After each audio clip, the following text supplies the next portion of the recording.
Béatrice, Olivia se demande de quoi il s'agit. Vous aussi, Anissa, de quoi s'agit-il? Alors vous avez fini par les voix de la télé-réalité sont impénétrables. Effectivement, on ne peut pas mieux dire. Et puis il y a eu un petit indice, mine de rien, avec les gospels et la musique. Nous parlons d'une télé-réalité qui met en scène 5 jeunes filles âgées d'une vingtaine d'années et dont l'ambition est d'entrer dans les ordres. Voilà. Alors le titre de l'émission va vous éclairer encore plus. Quiero ser monja, qui veut dire je veux être une religieuse, je veux être nonne. C'est diffusé sur la chaîne Quattro. Autant vous dire que c'est une émission qui a suscité un petit peu de polémique quand même, mais qui a rencontré un franc succès. C'est un carton d'audience. Alors évidemment, ces jeunes filles, elles ont 20 ans, elles vivent dans leur temps, donc elles se posent des questions, même si elles ont envie d'y aller, elles se posent quand même des questions, d'où leur engagement dans cette télé-réalité qui va durer 6 semaines. Pour cela, elles entrent directement, elles plongent dans des communautés religieuses installées aux 4 coins de l'Espagne. L'idée, c'est de partager le quotidien des religieuses et puis de décider si oui ou non elles ont vraiment envie d'y aller. Alors, ce sont des thèmes qui sont plutôt classiques et qu'on n'imaginerait pas. Rock et dynamique, et pourtant c'est le pari réussi et relevé par cette télé-réalité. Alors, comment est-ce que cela peut être possible? Je vous laisse le découvrir en images.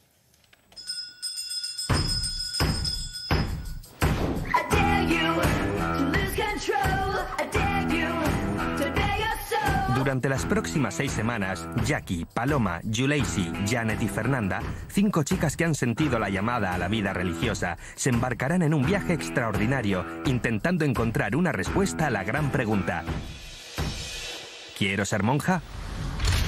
Las chicas tendrán que integrarse y convivir con diferentes comunidades de monjas, adaptándose a sus normas y sus rutinas.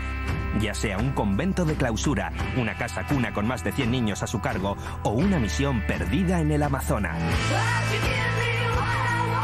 Una oportunidad única para emocionarse y sorprenderse, para romper con miedos y prejuicios y descubrir de una vez por todas si de verdad están preparadas para dar el paso y entregarse a la vida religiosa. On est quand même assez intrigué. Vous voyez, quand même.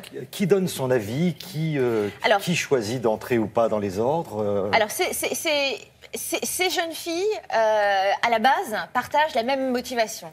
Elles ont une foi forte, donc au point d'avoir envie de s'engager. L'idée, c'était vraiment de voir si oui ou non la vie d'une religieuse était faite pour elles ou pas. À l'issue du programme, on va dire que sur les 5 jeunes filles, il y en a 2 qui, effectivement, se sont engagées dans les ordres. 3 autres ont dit, bon, non, ça va pas être possible, ce n'est pas pour nous. Pourquoi? Parce que, mine de rien, elles vivent dans leur temps et elles partagent, on va dire, les inquiétudes, les envies et puis surtout, le mode de vie des filles de leur âge. Donc, je sais pas, on va dire que le côté esthétique peut avoir une importance, le mode de vie, peut avoir une importance. Alors, quelles ont été leurs réactions quand on leur a annoncé qu'il y avait des choses à côté, qu'elles allaient devoir supprimer de leur existence? Bon, vous allez voir, ça passe pas forcément.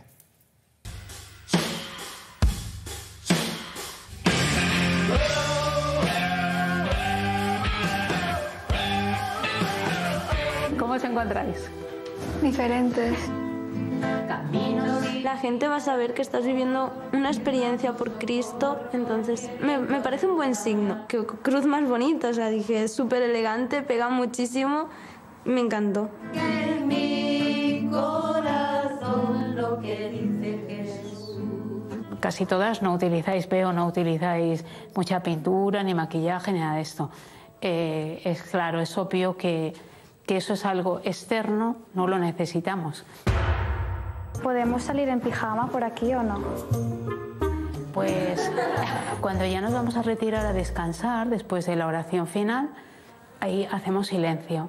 O sea, no debéis estar saliendo de vuestra habitación para hablar con otra. Y no salimos en pijama a ver el pijama que tiene la otra y toda esta cosa. Voilà, les choses sont claires. On évidemment. Là, ici, on ne sort pas en pyjama, on ne va pas en boîte, on fait vœu de silence. C'est ça, pas de téléphone portable.